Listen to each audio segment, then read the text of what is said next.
ವೀಕ್ಷಕರೇ ನಮಸ್ಕಾರ. ಟೆಕ್ನಾಲಜಿ ಹೆಚ್ಚುತ್ತಿರುವ ಬಳಕೆಯಿಂದಾಗಿ ನಮ್ಮೆಲ್ಲರ ಜೀವನವು ಇಂದು ತುಂಬ ಸುಲಭವಾಗಿದೆ.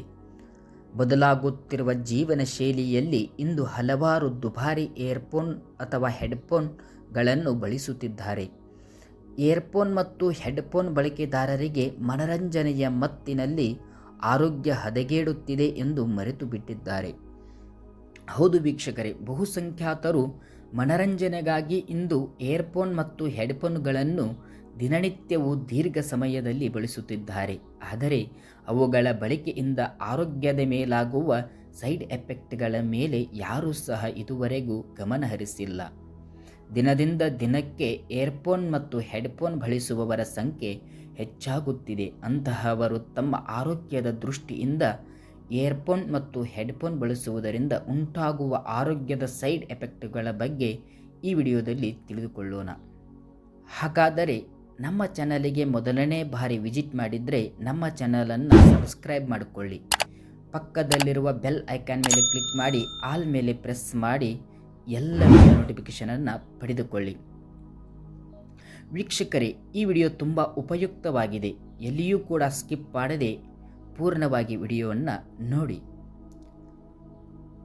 ಈ ಏರ್ಫೋನ್ ಯೂಸ್ ಮಾಡುವುದರಿಂದ ಕಿವಿಗಳ ಮೇಲೆ ಕೆಟ್ಟ ಪರಿಣಾಮ ಬೀರುತ್ತದೆ.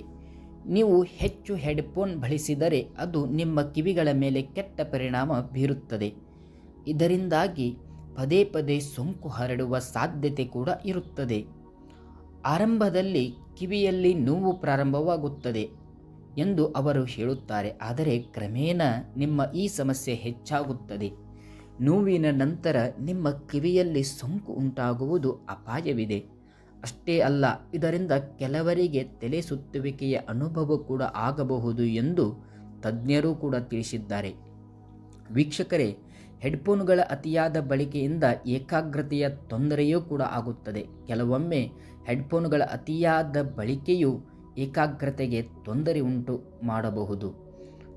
ಸೋಂಕಿಗೊಳಗಾದ ಜನರು ತಾವು ಬಳಸಿದ ಹೆಡ್ಫೋನ್ಗಳನ್ನು ಇತರರಿಗೆ ನೀಡಿ ಅಥವಾ ಇತರರಿಂದ ಪಡೆದುಕೊಳ್ಳುವ ಮೂಲಕ ಸೋಂಕು ಹರಡುತ್ತದೆ. ಇಂತಹ ಪರಿಸ್ಥಿತಿಯಲ್ಲಿ ಆದಷ್ಟು ಏರ್ಫೋನ್ಗಳನ್ನು ಹಂಚಿಕೊಳ್ಳುವುದನ್ನು ತಪ್ಪಿಸಲು ಪ್ರಯತ್ನಿಸಿ. ಈ ರೀತಿಯ ಹಾನಿ ತಪ್ಪಿಸಲು ಏರ್ಫೋನ್ ಬದಲಿಗೆ ಹೆಡ್ಫೋನ್ ಬಳಸುವುದು ಉತ್ತಮ ಎಂದು ತಜ್ಞರು ಕೂಡ ಹೇಳಿದ್ದಾರೆ. ಇದಲ್ಲದೆ ಅನಿವಾರ್ಯ ಪರಿಸ್ಥಿತಿಯಲ್ಲಿ ನೀವು ಏರ್ಫೋನ್ ಬಳಸುತ್ತಿದ್ದರೆ ಅದನ್ನು ನಿಶ್ಚಿತ ಅಂತರಗಳಲ್ಲಿ ಬಳಸಲು ಪ್ರಯತ್ನಿಸಿ. ಇನ್ನು ಪ್ರತಿದಿನ ಹೆಚ್ಚು ಏರ್ಫೋನ್ ಬಳಸುವವರಿಗೆ ಕಿವುಡುತನ ಎದುರಾಗುತ್ತದೆ. ಏರ್ಫೋನ್ ಬಳಕೆಯಿಂದಾಗುವ ಸೈಡ್ ಎಫೆಕ್ಟ್ಗಳು ಇತ್ತೀಚೆಗೆ ಒಂದು ಅಧ್ಯಯನದ ಪ್ರಕಾರ ಪ್ರತಿದಿನ ಹೆಚ್ಚು ಕಾಲ ಏರ್ಫೋನ್ ಹೆಡ್ಫೋನ್ ಬಳಸುವವರಿಗೆ ಕಿವಿ ಉರಿಯುವಿಕೆ, ಒಮ್ಮೆ ಜುಮ್ ಎನ್ನುವಿಕೆ ಪ್ರಾರಂಭವಾಗಿ ಸ್ವಲ್ಪ ಸಮಯದ ನಂತರ ಸಾಮಾನ್ಯವಾಗುತ್ತದೆ. ಆದರೆ ಇಂತಹ ಸಮಸ್ಯೆಯೇ ಮುಂದೆ ಕಿವುಡತನಕ್ಕೆ ಕಾರಣವಾಗುತ್ತದೆ ಎಂದು ತಜ್ಞರು ಹೇಳುತ್ತಾರೆ. ಇನ್ನು ಹೆಡ್ಫೋನ್ಗಳ ಬಳಕೆಯಿಂದ ಕಿವಿ ತುರಿಕೆ ಉಂಟಾಗುತ್ತದೆ. ಹೆಡ್ಫೋನ್ ಬಳಕೆ ಎಷ್ಟೊಂದು ಅಪಾಯಕಾರಿ ಎಂದರೆ ಜನರು ತಮ್ಮ ಈ ಅಭ್ಯಾಸವನ್ನು ಸಮಯಕ್ಕೆ ಬದಲಾಯಿಸದೆ ಹೋದಲ್ಲಿ ಕಿವಿಗಳಿಗೆ ಶಾಶ್ವತ ಹಾನಿ ಸಂಭವಿಸಬಹುದು ಎಂದು ವೈದ್ಯರು ಹೇಳುತ್ತಾರೆ. ನಮ್ಮ ಕಿವಿಯಲ್ಲಿ ಕಿವಿ ಮೇಣದಿಂದಾಗಿ ರೋಗಾಣುಗಳು ನೈಸರ್ಗಿಕವಾಗಿ ಸಾಯುತ್ತವೆ. ಈ ಮೇಣವು ನಮ್ಮ ಕಿವಿಗಳನ್ನು ಸೋಂಕಿನಿಂದ ರಕ್ಷಿಸುತ್ತದೆ. ಹೆಡ್ಫೋನ್ಗಳನ್ನು ಹಲವು ಬಾರಿ ಅನ್ವಯಿಸುವುದರಿಂದ ಕಿವಿ ತುರಿಕೆ ಉಂಟಾಗುತ್ತದೆ. ಇದಕ್ಕಾಗಿ ನಾವು ಏರ್ಬಡ್ಗಳನ್ನು ಬಳಸುತ್ತೇವೆ. ಆದರೆ ಇದು ಕಿವಿಯಲ್ಲಿರುವ ಮೇಣವನ್ನು ತೆಗೆದುಹಾಕುತ್ತದೆ ಮತ್ತು ಕಿವಿಯ ಒಳಭಾಗಕ್ಕೆ ರೋಗಾಣುಗಳ ಸೋಂಕಿನ ಅಪಾಯ ಇದು ಹೆಚ್ಚಿಸುತ್ತದೆ. ವೀಕ್ಷಕರೇ, ನಮ್ಮ ಆರೋಗ್ಯದ ಮೇಲೆ ಪ್ರಭಾವ ಬೀರುವ ವಸ್ತುಗಳ ಮಿತವಾಗಿರಲಿ. ಇದಿಷ್ಟು ಏರ್ಫೋನ್ಗಳ ಬಗ್ಗೆ ಮಾಹಿತಿ.